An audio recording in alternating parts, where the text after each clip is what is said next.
Good morning, Sam. It is Thursday, March 18th, 2021. So I was talking to my sister earlier today, and we were discussing what some of the triggers that we have are for experiencing bouts of simply feeling glum. And I found myself thinking about just how recently it's been so much easier for me to experience those triggers, to go from just like a perfectly normal situation to just kind of feeling bummed out pretty quickly, and how it's been a lot harder to go back up. I'm the kind of person that really tries to solve things with myself internally.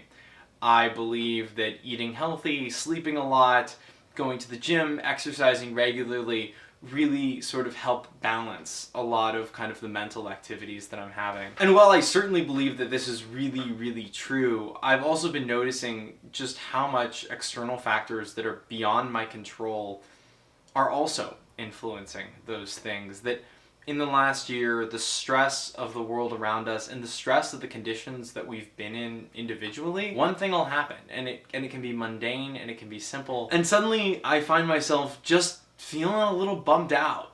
Not for any particular reason, and not for any particular cause, and not for something that I can just kind of pull myself out of. And part of me wants to be able to solve these things very simply. And I think often I feel like I'm in control with a lot more than I am in myself and the way that I'm feeling. And so I'm trying to take a deep breath, and I'm trying to calm down, and I'm trying to give myself a little bit of grace and a little bit of space and a little bit of kindness, just to simply feel whatever it is that I'm feeling, to recognize that that's there and that's valid, and then be able to move on. This has been a tough year, and I think we've all been bummed out for most of it.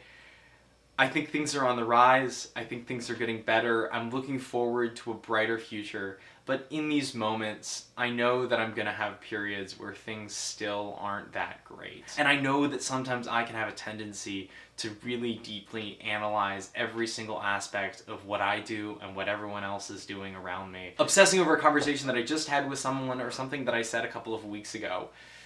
I know that I'm my own worst critic when it comes to these situations, and in these moments, in these times when things are still so up in the air, I want to be able to give myself slightly more grace, to be able to just take a deep breath and move on. I'm sorry if this was a little bit of a bummer of a video. I didn't mean to make it that way. It's just what was on my mind, and it felt inauthentic not to talk about it. Sam, be kind to yourself. I'll see you tomorrow.